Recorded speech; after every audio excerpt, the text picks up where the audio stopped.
सावधान प्रारंभ करते हैं। ओम नमः सिद्धेश्वर। नमो हरिहंताणं, नमो सिद्धाणं, नमो आयर्याणं, नमो वज्रायाणं, नमो लोये सव्यसागुणं। मंगलम भगवान वीरो, मंगलम गौतमो गणी, मंगलम कुंद कुंदार्यो, जैन धर्मोस्तु मंगलम। सर्व मंगल मांगल्यम, सर्व कल्याण कारकम, प्रदानम सर्व धर्माणां, जैनम जयतु शासनम, जैनम जयतु शासनम। यस्य स्वयं स्वभावाप्ते भावे कृतस्मै कर्मणः, तस्मै संज्ञानिरूपाय नमोस्तु परमात्मने। प्रगटा सहज स्वभाव निज, हुए कर्म हरिनाश। ज्ञान रूप परमात्म को, प्रणमु मिले प्रकाश, प्रणमु मिले प्रकाश। आचार्य पूज्यपाद स्वामी द्वारा विरचित यह इष्टोपदेश नामक ग्रंथ, जो कि 51 गाथाओं में निबद्ध है और 51 गाथाओं के माध्यम से हमें इष्ट का उपदेश दे रहा है, सुख की प्राप्ति का उपदेश दे रहा है, सुख की प्राप्ति का उपाय बता रहा है, उस मोक्ष मार्ग की प्राप्ति का उपाय बता रहा है, उस ज्ञायक स्वभाव को बता रहा है, जिस ज्ञायक स्वभाव को जानकर यह जीव सुखी हो सकता है, जो कि इसका प्रयोजन है। क्योंकि प्रत्येक जीव का प्रयोजन सुखी होना है और वह अपने ज्ञायक स्वभाव को जानकर ही हो सकता है। उस ज्ञायक स्वभाव की दृष्टि कराने वाला सहज और सरल भाषा में लिखा हुआ ये ग्रंथ, इस पर हमारी चर्चा चल रही है। गाथा नंबर 17 पे हमारी चर्चा चल रही है। गाथा नंबर 17 में आचार्य पूज्यपाद स्वामी भोगों का स्वरूप बता रहे हैं कि भोगों का क्या स्वरूप है। वास्तव में ये भोग कैसे हैं कि ये भोग सदा काल जीव को दुखी ही करने वाले हैं। इन भोगों के कारण यह जीव इस संसार में भ्रमण कर रहा है, और ये भोग कैसे हैं उसकी चर्चा यहाँ पे 17 नंबर की गाथा में की है। आज को समाप्त करके अगली गाथा में बढ़ना है हमको। 17 नंबर की गाथा पढ़ते हैं पहले। आरंभे तापकान प्राप्ता, तृप्ति प्रतिपादिकान्, अन्ते तुजस्त्यजां कामं, कामान् कैसे ते सुधी। भोगार्जन दुखद महा, प्राप्ति समय अतृप्ति। भोग त्याग के समय कष्ट, सुधी छोड़ आसक्ति। इसमें जो भोगों का स्वरूप बताया है, भोगों के संबंध में 3 पॉइंट बताए हैं। आप में से कोई बताएंगे 3 पॉइंट कौन से हैं? पिछले 4 दिनों से हम चर्चा कर रहे हैं इन 3 पॉइंट पे। आप में से कोई बताएं कि भोगों के संबंध में 3 पॉइंट कौन से दिए हैं आचार्य के पास शामिल है। यहाँ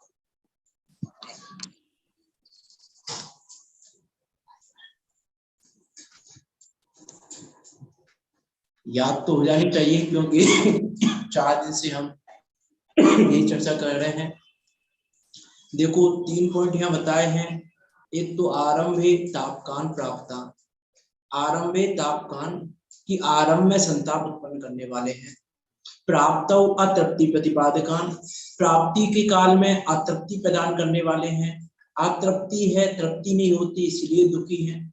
आरंभ में संताप देते हैं, दुखी करते हैं। प्राप्ति के काल में भी दुखी करते हैं। और फिर तीसरा कहा अंते सुदुष्ट त्यजानो, और अंत में बड़ी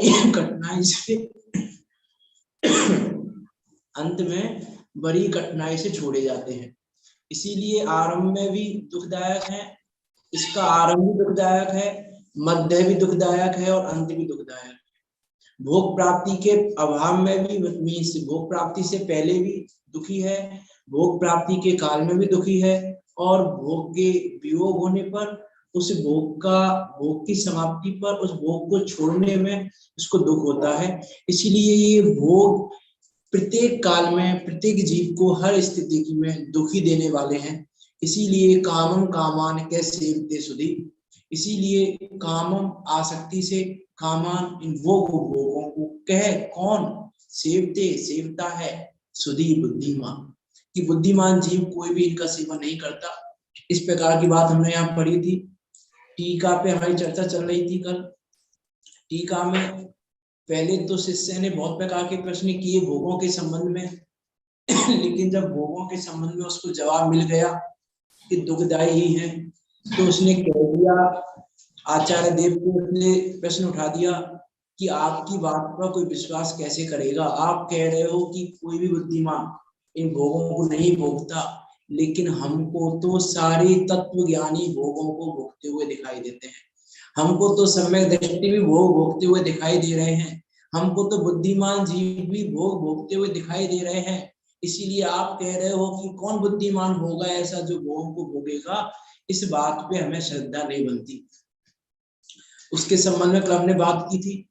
निजराधिकार के संबंध से भी थोड़ी सी हमने बात की थी कि वास्तव में देखो पेज नंबर 44 पे है टीका की बीच में, चारित्र मोह के उदय से भोगों को छोड़ने में असमर्थ होने पर भी, कि वो जीव कैसा है जो सम्यदृष्टि जीव है, कि चारित्र मोह का तीव्र उदय है उसको, तो चारित्र मोह के तीव्र उदय में भोगों को छोड़ने में असमर्थ है।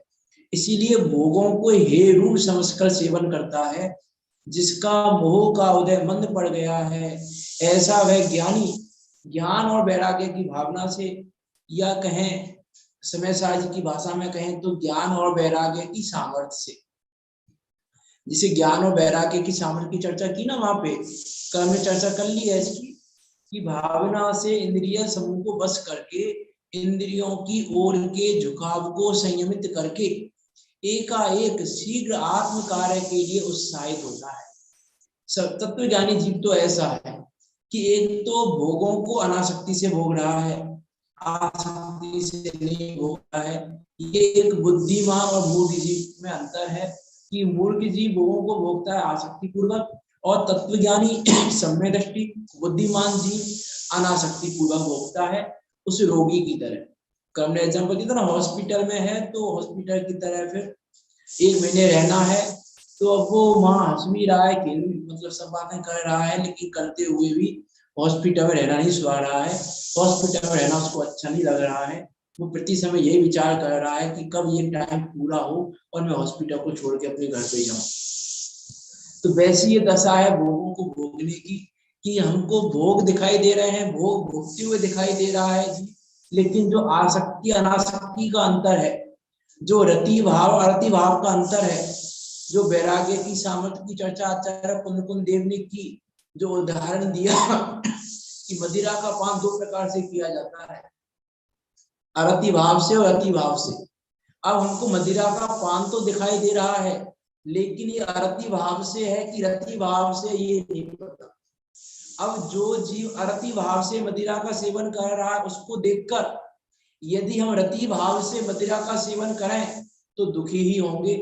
कल मैंने एग्जाम्पल दिया था लास्ट में, माउथ फायर स्टंट करने वाला होता है तो वो तो नहीं जलता, लेकिन उसको देखकर यदि हम वो स्टंट करने लग जाए तो हमारा जलना ही होगा। ऐसी ये दशा है। इसीलिए ऐसा नहीं सोचे हम कि तत्वज्ञानी भी तो भोग रहे हैं, हम भोग रहे हैं तो क्या परेशानी है। जब बुद्धिमान भोग रहे हैं तो हम तो मूर्ख है ना, हम भोग रहे हैं तो क्या परेशानी है। ऐसे कुतर्क देना योग्य नहीं है। इस बहाने से, इसे कुतर्क से स्वच्छंद होना योग्य नहीं है, क्योंकि वास्तव में ज्ञानियों की दशा आप नहीं जानते कि ज्ञानियों की दशा कैसी है। इसीलिए ज्ञानियों के नाम पर किसी भी प्रकार से, बहुत प्रकार से हम कुतर्क कर देते हैं। कभी हमको क्रोध आ रहा हो तो हम क्या कह देते हैं, अरे देखो सम्यदृष्टि भी तो क्रोध करता है, हम कह रहे हैं तो क्या परेशानी है। चाहे वो मान के संदर्भ में हो, चाहे माया लोक के संदर्भ में हो, चाहे 5 पापों के संदर्भ में हो, चाहे 5 इंद्रियों के विषय सेवन के संदर्भ में, किसी भी संदर्भ में हो, हम ये कुतर्क ना दें कि सम्यदृष्टि भी तो करता है। सम्य दृष्टि ने भी तो हथियार उठाए थे, सम्य दृष्टि ने भी हथियार चलाए थे, सम्य दृष्टि ने भी तो युद्ध किया था, सम्य दृष्टि भी तो भोग भोगता है, सम्य दृष्टि 96,000 भोगते, हम एक भी नहीं भोग सकते। इस प्रकार की ये कुतर्क जो है, ये कुतर्क है, उनके अरति भाव और रति भाव का अंतर हमें समझना पड़ेगा। तो वही यहाँ पर कह रहे हैं, देखो क्या कह रहे हैं आगे, यह फल है, ये क्रिया है, यह करण है, यह क्रम है, यह व्यय है, ये आनुषांगिक है, भोगों को अनुसरता फल है, यह मेरी दशा है, यह मित्र है, यह शत्रु है, यह देश है, यह काल है। इन सब बातों पर पूरा ख्याल रखकर बुद्धिमान पुरुष प्रयत्न करता है, परंतु अन्य वैसा नहीं करता। जो बुद्धिमान जीव है वो इन सब बातों का विचार करता है कि भोगों का फल क्या है, ये भोगों का फल है, इस प्रकार से भोगों को भोगेंगे तो ये फल लगेगा, ये भोग वास्तव में दुखदायी है, ये भोग सदाकाल दुख ही देने वाले हैं, किसी भी रूप में ये भोग सुखी करने वाले नहीं है। जिनके पास भोग हैं वो सुखी नहीं है, लेकिन जिन्होंने भोगों को छोड़ दिया है वही वास्तव में सुखी है। ऐसा विचार कौन करता है? बुद्धिमान जीव। बुद्धिमान जीव विचार करता है कि देखो जिसके पास पैसा है वो दुखी है, वो सुखी नहीं है, और जिसके पास पैसा नहीं है वो सुखी है। जिसके पास पैसा नहीं है अर्थात उसको दूसरे शब्दों में कहें तो जिसने पैसे का त्याग कर दिया है। पैसा नहीं है उसको तो हम नहीं कह सकते कि वो सुखी नहीं है, क्योंकि उसको तो पैसे की इच्छा हो सकती है, पैसे की तृष्णा हो सकती है। जिसने पैसे का त्याग कर दिया है, जिसने परिग्रह का त्याग कर दिया है, हम विचार करके देखें हमारे वितरागी संत हैं, वास्तव में तो सुखी वो है जिनके पास एक तिलतुष्मात्र भी ग्रहण नहीं है, जिनका एक वस्त्र का धागा भी जिनके तन पे नहीं है, जिन्होंने भोगों को दूर से ही त्याग दिया है, ऐसे वो वितरागी संत हमको सुखी दिखाई देते हैं। लेकिन ये विचार करता कौन है? तो कह रहे हैं बुद्धिमान ने, मूर्ख जीव नहीं करता। यहाँ कह रहे हैं इन सब बातों का पूरा ख्याल कौन रखता है? कि बुद्धिमान पुरुष रखता है, मूर्ख नहीं करता। मूर्ख इन बातों की परीक्षा नहीं करता, मूर्ख इन बातों का विचार नहीं करता। उसको तो क्या लगता है, अभी कहा था मैंने कुछ दिन पहले, सिद्ध भगवान सुखी हैं कि दुखी है ना, उसको ले लेना। हम ये बात विचार करके देखें, हमने सुख का पैरामीटर क्या बनाया हुआ है? हमने सुख का पैरामीटर भोगों को बनाया हुआ है। हमने ये सोचा हुआ है कि यदि भोग होंगे तो मैं सुखी होऊंगा, यदि भोग नहीं है मेरे पास तो मैं दुखी हो जाऊंगा। हमने ये पैरामीटर बनाया हुआ है, हमारे अभिप्राय में यही चल रहा है कि बस ये भोग मिल जाए तो मैं सुखी हो जाऊंगा, ये भोग मिल जाए तो मैं सुखी हो जाऊंगा। बात को ले लेना उसको कि सिद्ध भगवान सुखी है कि दुखी है। मैंने उस दिन कहा था मेरे अभिप्राय के अनुसार तो सिद्ध भगवान दुखी है, क्योंकि मैंने सुख का पैरामीटर जो बनाया हुआ है, मेरे अभिप्राय में जो सुख है वो उनके पास नहीं है। तो विचार करके देखें, हम ये कह रहे हैं कि बुद्धिमान जीव इन बातों का विचार करता है, मूर्ख जीव इन बातों का विचार नहीं करता कि इसका क्या फल लगेगा, क्या क्रिया है, ये मेरे परिणाम हो रहे हैं, इनका क्या फल लगेगा।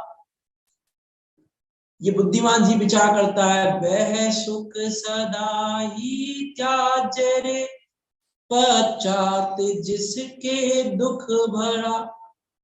अब ये बुद्धिमान जीव विचार करता है कि भैया ये जो सुख मुझे दिखाई दे रहा है ना, जो आपको लग रहा है कि इसमें सुख है, इसके बाद में दुख ही दुख भरा हुआ है। इस एक सुख को भोगने के चक्कर में मुझे लग रहा है कि मैं सुखी हो जाऊंगा, तो वर्तमान में सुखी नहीं हो रहा हूं मैं, क्योंकि आचार्य पूज्य पास हमें कह चुके हैं कि पहले भी दुखी है, प्राप्ति के काल में भी दुखी है और वियोग के काल में भी दुखी है। तो वर्तमान में भी सुखी नहीं हो रहा हूं, और सुखी होने की इच्छा से, सुखी होने की लालसा मैंने भोग को भोग लिया। वह है सुख सदा ही त्याज्य रे, पश्चात जिसके दुख भरा। वह सुख सुख नहीं है, इंद्रिय सुख वास्तव में सुख है नहीं। हमको वो इंद्रिय सुख सुख दिखाई देता है, लेकिन इंद्रिय सुख सुख नहीं है। इन बातों का विचार करने की बात यहाँ आचार्य पूज्य पास स्वामी कह रहे हैं। देखो आगे चलते हैं, भावार्थ पढ़ते हैं इसका, फिर आगे अगली गाथा की तरफ चलना है हमको। देखो क्या कह रहे हैं भावार्थ में, बातें तो क्लियर हो चुकी है सारी, कुछ कुछ बातें कह के आगे बढ़ेंगे। भोग भोग आदि मध्य अंत में क्लेश तृष्णा और आसक्ति का कारणभूत है। भोग उपभोग क्या है? आदि में भी अर्थात पहले भी, मध्य में भी और अंत में भी क्लेश तृष्णा और आसक्ति का कारण। इसका अर्थ क्या है कि जो भोग है उससे क्लेश तो होता ही है, उससे दुखी तो होते ही है, दुख तो उससे है ही, लेकिन दुख के साथ साथ तृष्णा और आसक्ति भी बढ़ती है। सिर्फ दुख ही दुख मिल रहा हो यदि भोग से तो भी हम कह देते चलो ठीक है भोग लो, लेकिन सिर्फ दुख नहीं मिल रहा है हमको, दुख के साथ साथ हमको तृष्णा और आसक्ति मिल रही है, जिस तृष्णा और आसक्ति में अगले भोग को भोगने के लिए तैयार हो गए। यदि दुखी सिर्फ दुख मिल रहा होता तो इस भोग को भोग के फिर छोड़ देते, आगे हमको इच्छा नहीं होती भोग भोगने की। लेकिन भोग कर क्या रहा है, दुखी तो कर ही रहा है, लेकिन दुखी के साथ साथ वो तृष्णा और आसक्ति उत्पन्न कर रहा है। तो वही यहाँ पर कह रहे हैं कि क्लेश, तृष्णा और आसक्ति इनका कारणभूत है। भोग्य वस्तुओं को प्राप्त करने में कृषि, नौकरी इत्यादि कारणों से आरंभ में शरीर, इंद्रियों, मन संबंधी क्लेश होता है। ये हमने कल चर्चा की थी इसकी टीका में, शरीर, इंद्रिय, मन संबंधी क्लेश की। अत्यंत कष्ट पड़ता है जब मुश्किल से भोग्य वस्तुएं प्राप्त होती हैं, मीन्स प्राप्ति के पहले प्राप्त करने में अत्यंत कष्ट पड़ता है, और मुश्किल से भोग्य वस्तुएं प्राप्त होती हैं तब उनको भोगने पर भी तृप्ति नहीं होती, पुनः पुनः उन्हें भोगने की इच्छा होती है, और उससे चित्त, ये चित्त गलत लिखा हुआ है, चित्त व्याकुल रहता है। अतृप्ति बस उनको छोड़ने का भाव नहीं होता, अतृप्ति नहीं होती, अतृप्ति ना होने के कारण को छोड़ने का भाव नहीं होता, उसको लगता नहीं है कि मैं छोड़ दूं। हम पूछे भैया ये छोड़ दो, अरे नहीं अभी नहीं, कुछ टाइम बाद छोड़ेंगे, क्योंकि हमको क्या लग रहा है अभी और भोग लें और भोग लें और भोग लें, और भोगने के चक्कर में हम भोगले जाते हैं। वो लाइन आती है ना, ये भोगों को क्या भोगा हमने, भोग हमें भोगताए गया। क्या कह रहे हैं, भोगों को क्या भोगा हमने, भोग हमें भोगताए गया। तू तो तृष्णा हुई न बुरी, हमें बुढ़ापा चाट गया। ये तृष्णा बुरी नहीं होती, लेकिन हमें बुढ़ापा आके और चले जाते हैं हम यहाँ से, और भोग सारे पड़े रह जाते हैं, तृष्णा पूरी नहीं होती। अतृप्ति का तुमको छोड़ने का अभाव नहीं होता। जैसे अग्नि में कितना ही काष्ठ और तृण डालो तो भी वह तृप्त नहीं होती, और समुद्र, सैकड़ों नदियों के पानी से भी तृप्त नहीं होता, इसी तरह मनुष्य की तृष्णा अनेक भोगों से भी कभी तृप्त नहीं अपितु बढ़ती जाती है। कल तो एक कदम आगे बढ़ की बात की थी टीका में, आपको याद होगा। कल तो ये कहा था कि एक घड़ी अग्नि तृप्त हो सकती है काष्ठ से और तृण से, एक घड़ी समुद्र, नदियों के पानी से तृप्त हो सकता है, वो असंभव संभव हो भी सकता है, लेकिन मनुष्य की तृष्णा वो तृप्ति को प्राप्त नहीं हो सकती। इस प्रकार की बातें हैं। वास्तव में वो कैसे विचार करें हम, देखो क्या कह रहे हैं, क्लेश जनक, अतृप्ति कारक और आसक्ति के कारण छोड़ना मुश्किल। क्लेश जनक आरंभ में, अतृप्ति कारक प्राप्ति के काल में, और आसक्ति के कारण छोड़ना मुश्किल अंत समय में। ऐसे भोगों का कौन बुद्धिमान पुरुष सेवन करेगा, अर्थात कोई बुद्धिमान पुरुष सेवन नहीं करेगा। फिर यहाँ शिष्य का प्रश्न है कि यदि भोगों के भोगने के भाव से अहित हो, देखो ऊपर हमने टीका में एक लाइन पढ़ी थी कि जो बुद्धिमान जीव होते हैं वो अपने हित अहित का निर्णय करते हैं, और मूर्ख जीव अपने हित अहित का निर्णय नहीं करते। टीका में स्टार्टिंग में पढ़ी थी हमने लाइन। तो यहाँ वो ये कह रहा है कि जब भोगों को भोगने से अहित होता है और बुद्धिमान जीव को हित की पहचान है, तो भोगों को क्यों भोगता है।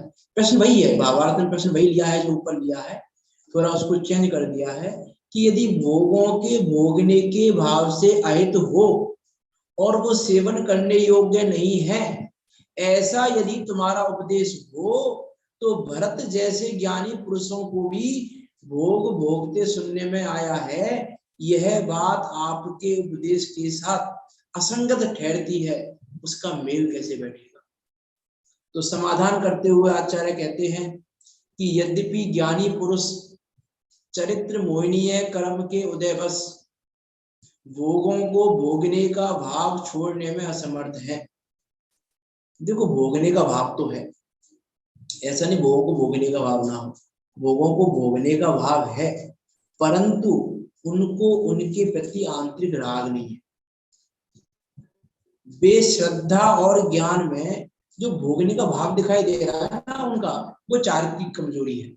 चारित्रिक की कमजोरी से भोगने का भाव दिखाई दे रहा है, लेकिन दर्शन मोहनीय की कमजोरी नहीं है। दर्शन मोहनीय तो रहा ही नहीं, दर्शन मोहनीय नहीं है, अनंतानुबंधी नहीं है।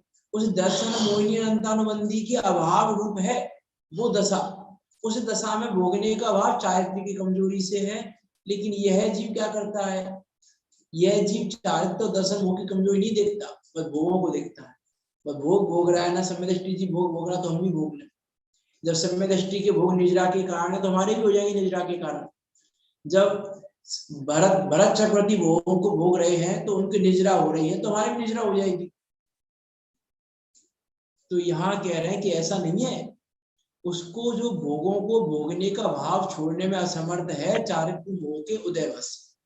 ऐसा तीव्र चारित्र मोहनीय का उदय है, परंतु उनको उनके प्रति आंतरिक राग नहीं है। वे श्रद्धा में और ज्ञान राग को अहितकर मानते हैं।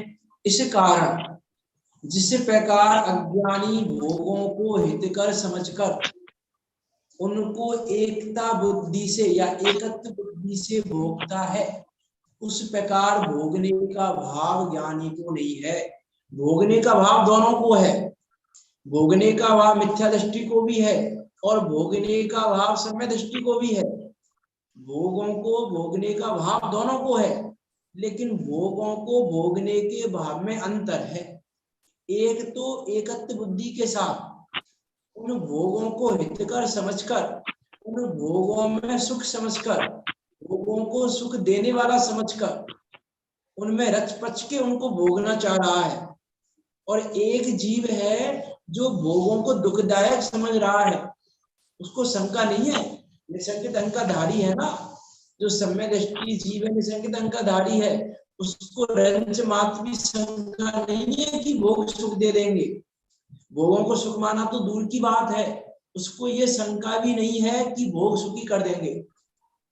उसने वस्तु व्यवस्था को जाना है, भोगों के स्वरूप को जाना है उसने। वो ये जानता है कि भोग किसी भी काल में, किसी भी द्रव्य चित्त काल भाव में किसी को सुखदायी नहीं हुए। ये रंच मात्र भी ये समय के लिए भी सुख देने वाले नहीं है, ये इसके प्रति वो निसंकित है।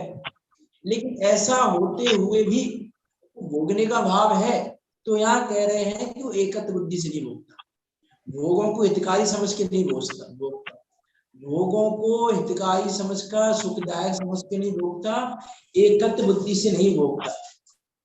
और जो एकत्र बुद्धि से भोगता है उसको भोगने का भाव है, उसके बंध का कारण हो जाता है। और उसकी वो एकत्र बुद्धि नहीं है ना, इसीलिए उसकी क्या है, ज्ञानी कह दिया उसको कि भैया उसके भोगने का भाव निजरा का कारण है। इस प्रकार की बातें वहां पे कह दी। उसको पर द्रव्य के स्वामी पने का और कर्ता पने का अभिप्राय नहीं है। किसको, ज्ञानी को, जो बुद्धिमान है उसको पर द्रव्य के स्वामी पने का और कर्ता पने का अभिप्राय नहीं है। जैसे निजराधिकार में वो गाथा कही ना, सेविता हुआ भी नहीं सेविता और नहीं सेविता हुआ भी है, तो वो वाली बात यहाँ पे कह रहे हैं। वहां टीका में एक उदाहरण दिया, टीका में उदाहरण दिया और मुझमें प्रकाश जी में भी रहस्यपूर्ण चिट्ठी में भी एग्जाम्पल है, गुमास्ता सेठ का एग्जाम्पल है वहां पे रहस्यपूर्ण चिट्ठी में, और यहाँ पे भी सेठ और नौकर का एग्जाम्पल है समय सारजी में। तो वहां पे क्या कहा कि एक सेठ है, व्यापारी है और एक नौकर है। वो व्यापारी जो है वो कोसों दूर है अपने व्यापार से, कोसों दूर है, वो कुछ नहीं देखता, वो सब बाद में फोन पे कर लेता है, सब कुछ कर लेता है। वो जो पैसे की तिजोरी है ना, उस पैसे की तिजोरी के पास में नौकर बैठता है। व्यापार को पूरे को नौकर देखता है, किसको क्या बेचना है, क्या लेना है, किस प्रॉफिट में बेचना है, क्या करना, पूरा नौकर सब कुछ देख लेता है। लेकिन इतना सब कुछ होने के बाद भी नौकर की पूछा जाए कि भैया इतना प्रॉफिट हो गया, आज 1 लाख का प्रॉफिट हुआ है बिजनेस में, तो नौकर से पूछा जाए भैया आज आपने 1 लाख रुपए कमा लिए क्या, तो नौकर क्या कहेगा? क्या कहेगा नौकर? यही कहेगा हमने कमाए। हमने कमाए नहीं कहेगा तो सही, लेकिन उससे पूछा अंतरंग में नहीं है, 1 लाख रुपए तुम्हारे हैं क्या? बोले नहीं भैया मेरे नहीं है, तो जो महीने अंतरंग के में नहीं है। ये तो सेठ जी के हैं। इसका अर्थ क्या अंतरंग है? में तो यही रहेगा, कमाए तो नौकर ने कहेगा ये भी मैंने कमाए। कमाए मैंने, लेकिन मेरे नहीं है। हाँ कि मतलब कमाता हुआ मालिक के भी हैं। इसमें हाँ, क्या कह रहे हैं आप? ये अपना मानेगा तो चोर हो जाएगा, अपना मानेगा तो चोर हो जाएगा। गुमास्ता वही वही जिनको अपना मानेगा तो चोर हो जाएगा। अभिप्राय में उसके रहेगा सेठ जी का। यदि वो उनको अपना मान ले तो चोर हो जाएगा, वो साहूकार नहीं रहेगा फिर। यदि उनको अपना मान ले, मीन्स कमाते हुए भी नहीं कमा रहा है। क्यों नहीं है? क्योंकि उसको स्वामीपना नहीं है, उसमें कर्तापना नहीं है। तो जानता है मैं इसका स्वामी नहीं हूँ। और वो सेठ जो दूर बैठा है वो कमा नहीं रहा, लेकिन नहीं कमाता हुआ भी कमा रहा है, और ये कमाता हुआ भी नहीं कमा रहा है। इस प्रकार की अद्भुत व्यवस्था है ये स्वार्थवाद की। देखो क्या कह रहे हैं यहाँ पे कर द्रव्य के स्वामी पने का और कर्ता पने का अभिप्राय नहीं है। रागरूप परिणमन है, रागरूप परिणमन तो है, वह चारित्र की कमजोरी है, उसका वह ज्ञाता है, इसीलिए उसके अज्ञान रूप कर्तापना और भोक्तापना नहीं है। क्योंकि उसके एकत्व बुद्धि नहीं है, उसके महत्व बुद्धि नहीं है, उसके कर्तव्य बुद्धि नहीं है, उसकी भोक्तव्य बुद्धि नहीं है। उसके एकत्व का भी अभाव है, वो उसमें एकत्व नहीं मान रहा है, वो उसमें महत्व नहीं कर रहा है, वो उसमें कर्तव्य नहीं कर रहा है, वो उसमें भोक्तव्य नहीं कर रहा है। वो नौकर वो तिजोरी में 1 करोड़ रुपए है तो उसमें एकत्व नहीं कर रहा है, महत्व नहीं कर रहा है उसमें। उसको पता है भैया मुझे तो महीने की इनकम मिलनी है। उसके एकत्व का भी अभाव है, उसके महत्व का भी अभाव है, उसके कर्तव्य का भी अभाव है। करता हुआ भी वो जानता है मैं नहीं हूँ, और उसके भोक्तव्य का भी, वो भोगता भी नहीं है, उसको भोगने का भाव भी नहीं है कि 1 करोड़ रुपए में भोग लूंगी, उसको पता है मेरे नहीं है। ऐसी दशा है उस समय। राग रूप परिणमन तो है, लेकिन वह चारित्र की कमजोरी है, उसका वह ज्ञाता है।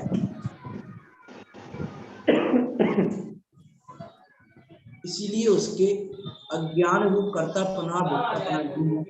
इस अपेक्षा से ज्ञानी भोगों का सेवन करते हुए भी सेवन नहीं करता, सेवता हुआ भी नहीं सेवता। इस अपेक्षा से ज्ञानी भोगों का सेवन करते हुए भी सेवन नहीं करता। क्यों? क्योंकि भोगने की क्रिया के समय भी उसका ज्ञान रूप परिणमन नहीं करता, उस समय भी वो उसका ज्ञाता बना रहता है। भोगने की क्रिया के समय भी, जैसे वो कमाने की क्रिया के समय भी कमा नहीं रहा है, वैसे ये ज्ञानी जीव, बुद्धिमान जीव, समय दृष्टि जीव भोगने की क्रिया के समय भी भोग नहीं रहा। भोगने की क्रिया के काल में भी भोगने का अभाव है, इसमें निद्रा का कारण है। और यह मिथ्या दृष्टि जीव भोग रहा है तो भी बंद, और नहीं भोग रहा है तो भी बंद। कल कही थी ना, विषय सेवन में अभिलाषा मूल है। विषय सेवन से अविरति नहीं है, विषय सेवन का त्याग करने से अविरति नहीं है, उस अभिलाषा का त्याग करने पर अविरति है। क्योंकि विषय सेवन में अभिलाषा मूल है। जी का वाक्य है, बहुत सुंदर, याद रखने योग्य, कि हिंसा में प्रभाव परिणति मूल है और विषय सेवन में अभिलाषा मूल। तो यहाँ कह रहे हैं वो जो ज्ञानी जीव है ना, तो ये ज्ञानी जीव की अभिलाषा नहीं है और अज्ञानी जीव की अभिलाषा, इतना अंतर है। क्योंकि भोगने की क्रिया के समय भी उसका ज्ञान रूप परिणमन नहीं छूटता। अस्थिरता के कारण दिखने वाले राग का उसको अभिप्राय में निषेध है। अस्थिरता के कारण दिखने वाले राग का राग दिख रहा है, भोग दिख रहे हैं, भोग भोगता हुआ दिख रहा है, लेकिन अभिप्राय में देखें तो अभिप्राय में भोग नहीं भोग रहे, अभिप्राय में उसके भोगों को भोगने का निषेध है। उसे अभिप्राय की अपेक्षा से निजरा का कारण कहा है उसको, जो भोगों को निजरा का कारण कहा वो अभिप्राय की अपेक्षा कहा है। तो यहाँ पे क्या कह रहे हैं ओवरऑल कि यहाँ पे आचार्य पूज्यपाद स्वामी ये कहना चाह रहे हैं कि भाई ये भोग किसी भी रूप में किसी भी जीव को सुखकारी नहीं है, सुखदायक नहीं है। इन भोगों के चक्कर में मत पड़ो। ये भोग आप जैसे मैंने कहा था, एग्जांपल दिया था परसों एपिसोड का, ये तो एपिसोड की तरह है। हमको लगता है बस कल वाला और देख लें, आज छूट गया था हमारा लास्ट में, क्या होने वाला है कल और देख लें, फिर हम नहीं देखेंगे तो कल फिर कुछ छूटेगा ऐसा कि परसों भी देखोगे, उसके अगले दिन भी देखोगे, उसके अगले दिन भी देखोगे। तो ये भोग तो ऐसे हैं के पास है, देखो जिसको आसक्ति है वो छोड़ नहीं पाता, जिसको आसक्ति नहीं है उसके छूटे हुए ही है, उसके छूटे हुए ही हैं। देखो कल एक वो आई थी, कहानी आई थी फेसबुक पे, एक राजा था, उस राजा ने अपने मंत्री से बोला कि पता करो मेरे पास कितनी संपत्ति है टोटल, मैं एक निश्चिंत होना चाहता हूँ, वह कितनी संपत्ति है। तो मंत्री ने 2-4 दिन में संपत्ति का ब्यौरा लिया पूरा कि कितनी संपत्ति राजा के पास आया। तो उसने राजा से बोला कि राजा साहब एक एक तो क्या गिनाऊं, लेकिन मोटा मोटा इतना समझ लो कि आपके पास इतनी संपत्ति है कि आपकी 7 पीढ़ियां घर बैठे खा सकती हैं। आपकी 7 पीढ़ियों को कुछ भी करने की आवश्यकता नहीं है, आपकी 7 पीढ़ी निश्चिंत होकर घर बैठे खा सकती है। अब बताओ उसको सुखी होना चाहिए, दुखी होना चाहिए, क्या होना चाहिए उसको? बताइए क्या होना चाहिए उसको? सुखी होना चाहिए, दुखी होना चाहिए उसको? ये सुन के उसे विरक्ति होनी चाहिए। विरक्ति तो होनी चाहिए। सुखी या दुखी में से क्या होना चाहिए? सुखी होना चाहिए कि दुखी? इसको और कमाने की इच्छा होनी चाहिए कि नहीं होनी चाहिए? नहीं होनी चाहिए। लेकिन उस राजा ने क्या सोचा फिर? मंत्री ने कहा कि आपकी 7 पीढ़ी बैठ के खा सकती है। अब राजा को चिंता ये हो गई कि 7 पीढ़ी बैठ के खाएंगी, 8वीं पीढ़ी का क्या होगा? 7 पीढ़ी तो खा लेंगी बैठ के, अब 8वीं पीढ़ी के लिए कमाना पड़ेगा मुझे। अब मैं 8वीं पीढ़ी के लिए कमाऊंगा। अब बेचारा परेशान हो गया, कैसे करूं, क्या करूं? 8वीं पीढ़ी के कैसे कमाऊं? बेचारा बीमार पड़ गया, रोगग्रस्त हो गया, बिगड़ गई उसकी कंडीशन। फिर उसको लेके गए किसी के पास, एक अच्छे गुरु के पास लेके गए उसको, आप समझाओ उसको। तो राजा से उसने पूछा भैया क्या कारण है तुम्हारा? तो उसने बोला कि कारण ये है कि मेरे पास 7 पीढ़ियों की जितनी संपत्ति तो है, लेकिन 8वीं पीढ़ी के लिए मेरे पास कुछ भी नहीं है देने के लिए। अब आप बताओ ऐसा क्या करूं कि 8वीं पीढ़ी के लिए व्यवस्था कर दूं? तो गुरु ने कहा कि बहुत सिंपल सा आंसर है इसका, बहुत सिंपल सी बात है। एक यहाँ पे बुढ़िया रहती है, बहुत गरीब है बेचारी, उसको तुम आधा किलो आटा दे दो, आधा किलो आटा ही जिसको दे दो तुम दान स्वरूप, तो तुम्हारी 8वीं पीढ़ी की व्यवस्था हो जाएगी। तुम्हें इतना करना है, बस जाना है उसके पास और उसको आधा किलो आटा देना है बस। राजा ने कहा ये तो बहुत सिंपल सी बात है, चले जाता हूँ मैं, चलो 8वीं पीढ़ी की व्यवस्था तो हो जाएगी। ये जीव क्या क्या नहीं करता भोगों को भोगने के लिए, सब कुछ करने को तैयार।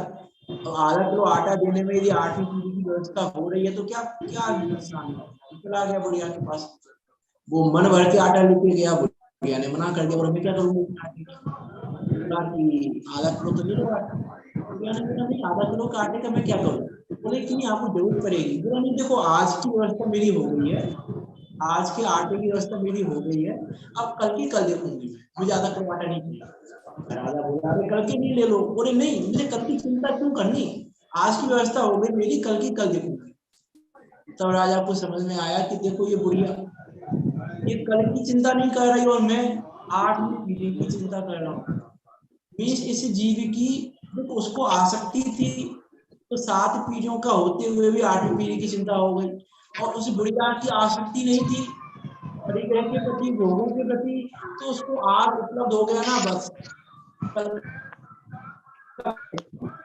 किसका अभाव था? वह आसक्ति का अभाव था। और उस कहानी से हमको यही सिद्धि होती है कि वास्तव में जीव की तृष्णा शांत नहीं होती। जीव की तृष्णा कितना भी कमा लें हम शांत नहीं होती। अब देखो हमने राजा की कहानी कही, इस राजा की कहानी को हम अपने ऊपर घटा के देखें, राजा की कहानी को अपने ऊपर घटा के देखें हम कि हमारे आपके पास भी ज्यादा नहीं तो इतना तो होगा कि एक आध पीढ़ी तो खा लें, और पीढ़ी खाई तो बैठेगी नहीं, पीढ़ी भी कमाएगी कुछ तो हमारे पास व्यवस्था है। लेकिन हमको क्या लगता है थोड़ा सा और छोड़ के जाए तो अच्छा है, थोड़ा सा और छोड़ के जाए, थोड़ा सा और कमा ले, थोड़ा सा और कमा ले। तो हमारा भी हमारी मेंटेलिटी भी उस राजा की तरह है। उसके पास 7 पीढ़ी की व्यवस्था थी, हमारे पास 1 पीढ़ी की व्यवस्था होगी। तो हमको लग रहा है कि और थोड़ा और थोड़ा और थोड़ा कमा ले, और थोड़ा कमा ले, ये जमीन और ले ले, बस इतना कमा ले, वो जमीन ले ले वहां पे, उसके बाद शांति है। कि शांति उसके बाद भी नहीं है, शांति मिलने के बाद नहीं मिलेगी तुम्हें शांति नहीं मिलने वाली। तुम तो ये सोचोगे मरण काल में सोचोगे अरे यार मरने का काल आ जाए तभी क्या सोचोगे, अरे थोड़ा सा और कमा लेते, 1-2 जमीन और छोड़ देते बच्चों के लिए तो बहुत अच्छा हो जाता। उस समय भी ये सोचेगा कि कौन सोचेगा तृष्णावान जी।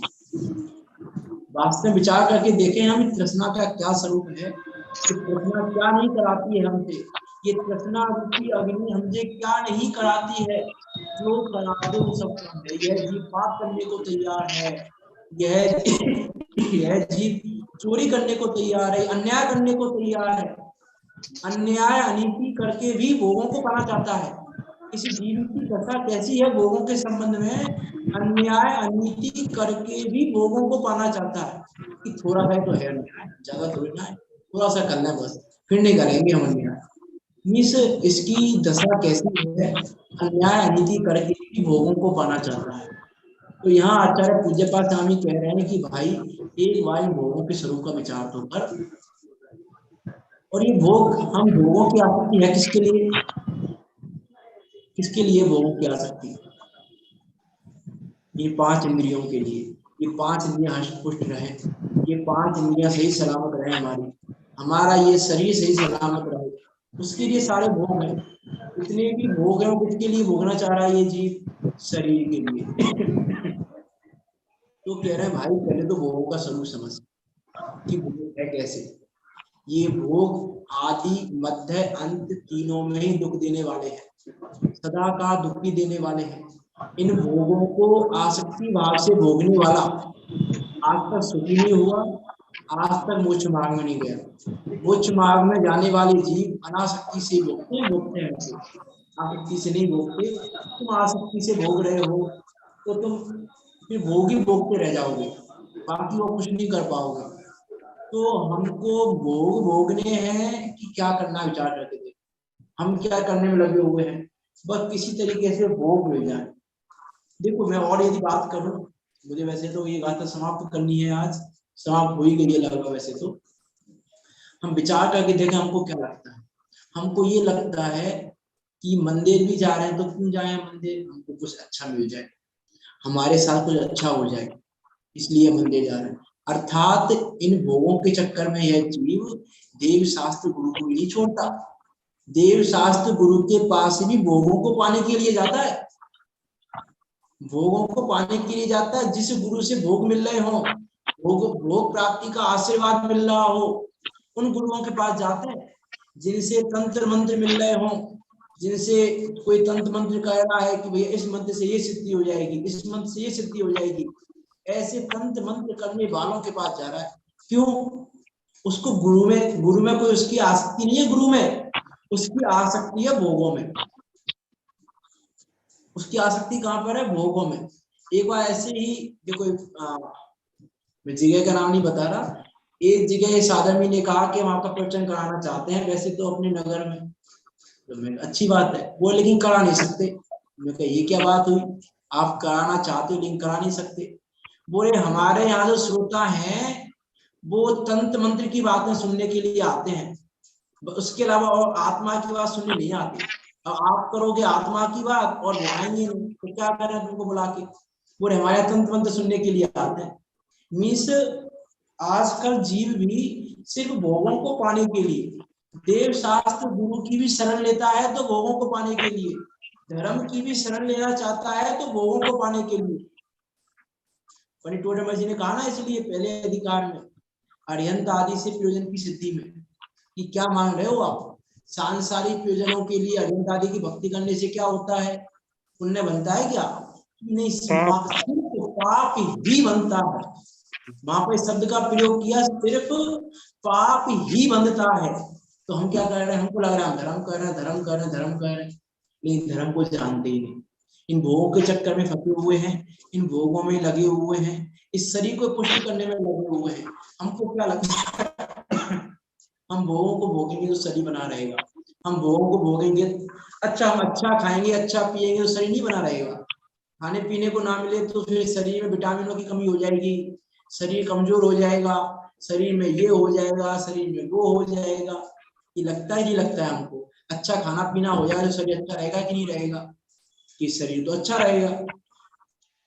तो यहाँ कह रहे हैं भैया, जिस शरीर के लिए तू वो भोग भोगना चाहता है, अगली गाथा की रूपरेखा बना रहा हूं मैं, अगली गाथा की चर्चा तो कल होगी। यहाँ ये कह रहे हैं आचार्य पूज्यपाद स्वामी कि जिस शरीर के लिए, जिन पंचेंद्रियों के लिए, पंचेंद्रिय शरीर में गर्भित है वैसे तो, जिस शरीर के लिए ये भोगों को भोगना चाहता है, उस शरीर का स्वरूप तो सुन, वो शरीर कैसा है? तो शरीर के स्वरूप की बात यहाँ पे आचार्य पूज्यपाद स्वामी अगली गाथा में करेंगे कि क्या है वास्तव में शरीर का स्वरूप, कैसा है वो शरीर। देखो यहाँ पे क्या कह रहे हैं आचार्य, फिर से कहते हैं कि जिसके लिए वे है कौन भोग, वह इस प्रकार है। किसके लिए है वो भोग? शरीर के लिए। तो वो शरीर इस प्रकार है, किस प्रकार है वो शरीर, उसकी चर्चा हम कल करेंगे। विचार करना वास्तव में कि इन भोगों का क्या स्वरूप है। हम थोड़ा सा शांति से बैठ के इन भोगों के स्वरूप का विचार करके देखें। यदि भोगों के स्वरूप का विचार करेंगे तो भोगों के प्रति आसक्ति छूटेगी, निश्चित छूटेगी। नहीं छूट रही है, इसका अर्थ है कि हम विचार नहीं कर रहे, इसका अर्थ है कि हम परीक्षा नहीं कर रहे, अज्ञा से मान रहे हैं। जैसे मैंने उस दिन कहा था ना, सिद्ध भगवान सुखी हमने अज्ञा से तो मान लिए, परीक्षा करके देखें हम, है ना। ऐसे ही अपने अभिप्राय के साथ मिलान करके देखें। तो वैसे ही यहाँ पर भी हमने अज्ञा से तो मान लिया कि हाँ, आचार्य पूज्यपाद स्वामी ने कहा भैया भोग बहुत दुखदायक है, आरंभ में दुखदायक है, प्राप्ति के काल में दुखदायक है, अंत समय में दुखदायक है, मान तो लिया हमने ये। लेकिन ये तो कैसा है? परीक्षा रहित अज्ञानुसारी जैसा है, परीक्षा रहित अज्ञानुसारी जैसा हो गया, परीक्षा रहित अज्ञानुसारी धर्म द्वारा व्यवहार आवासी जैसा हो गया ना। ये चर्चा की साथ में अधिकार मिथ्या दृष्टियों की। तो परीक्षा करके यदि हम देखेंगे, ऊपर अभी कहा था भावार्थ में ही, भावार्थ के ऊपर जस्ट ये क्रिया है, ये इसका फल है, ये देश है, ये काल है, ये शत्रु है, मित्र है, इन बातों की परीक्षा करता है बुद्धिमान, तब उसकी आसक्ति छूटती है। बिना परीक्षा की आसक्ति नहीं छूटेगी। इसीलिए इन भोगों के स्वरूप के संबंध में हम उस भोगों की परीक्षा करें, भोगों के स्वरूप की, और भोगों के स्वरूप की परीक्षा करके भोगों के स्वरूप को दुखदायक जानकर, यदि हम सुखी होना चाहते हैं तो दुखदायक वस्तु को छोड़ना पड़ेगा, और दुखदायक वस्तु भोग है, इसलिए उन भोगों को छोड़ना पड़ेगा। उन भोगों को छोड़कर, और भोगों को क्या छोड़कर? भोगों के प्रति आसक्ति छोड़कर। भोग तो अपने आप छूट जाएंगे, भोगों के प्रति आसक्ति छोड़कर हम सब भी मोक्ष मार्ग में प्रवर्तन करें। इसी मंगल भावना के साथ अभी की बात को यहाँ विराम देते हैं। कोई शंका हो आपको तो पूछ सकते हैं, नहीं तो जिनवाणी स्तुति करते हैं। निज निधि निज में बताई, यह अनंत उपकार उसके लिए जिनवान प्रकार